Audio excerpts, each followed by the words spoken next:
औरंगजेब आलमगीर, जिसका नाम सुनते ही इतिहास आज भी बहस करने लगता है।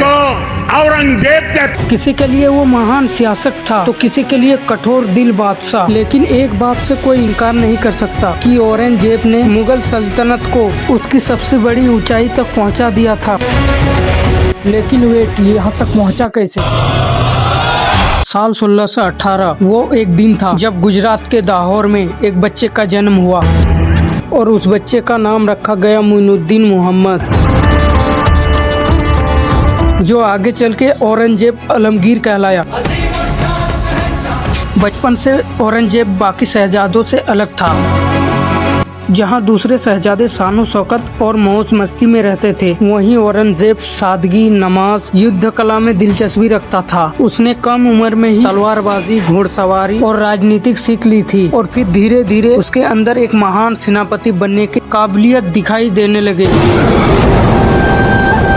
उस समय हिंदुस्तान में उसके पिता शाहजहां का शासन था और मुगल सल्तनत दुनिया की सबसे अमीर सल्तनतों में गिनी जाती थी। लेकिन शाहजहां बूढ़े होते ही मुगल सल्तनत में तख्त की जंग शुरू हो गई और औरंगजेब के सामने उसके अपने भाई थे, खास तौर पर दारा शिकोर, जो शाहजहां का सबसे पसंदीदा बेटा था। और दारा शिकोर खुद को अगला बादशाह मान चुका था।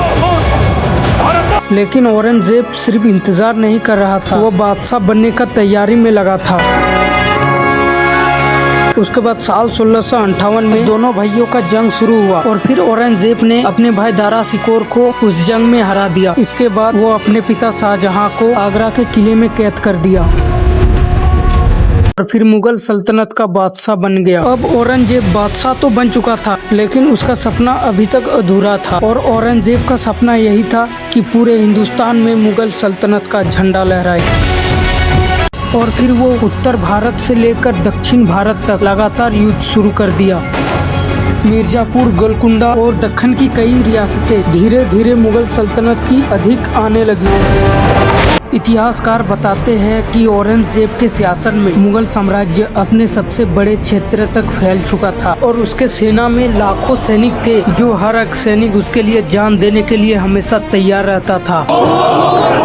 और यही ताकत की वजह से उसके सामने बड़े बड़े राजा कांपता था।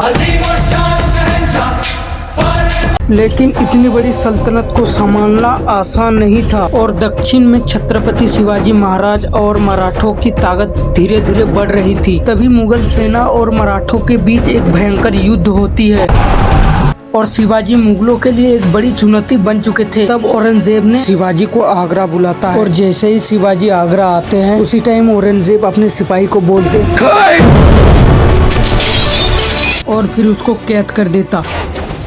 लेकिन तभी किसी तरह शिवाजी वहां से भागने में कामयाब हो जाते हैं और वो महल आता और बदले की आग में मराठों की शक्ति और भी तेजी से बढ़ने लगी। और उधर उत्तर भारत में भी कई युद्ध शुरू हो गए थे। लेकिन औरंगजेब हार मानने वालों में से नहीं था। वो एकदम बूढ़ा हो चुका था, लेकिन फिर भी युद्ध का मैदान नहीं छोड़ता था। कहा जाता है कि उसने अपने जिंदगी का बड़ा हिस्सा तंबुओं में रहकर युद्ध करते हुए बिताया और वो बहुत सादा जीवन जीता था। वो अपने हाथ से टोपी सिलता था और कुरान लिखकर अपना निजी खर्च चलाता था। लेकिन उसकी कठोर नीतियों की वजह से कई लोग उससे नाराज भी रहने लगे। तभी उसके लंबे युद्धियों ने मुगल खजाने को कमजोर कर दिया और धीरे धीरे इतनी बड़ी सल्तनत में दरारें पड़ने लगी और 83 साल की उम्र में औरंगजेब का मौत हो गई। उसकी मौत के बाद मुगल सल्तनत धीरे धीरे कमजोर होने लगी।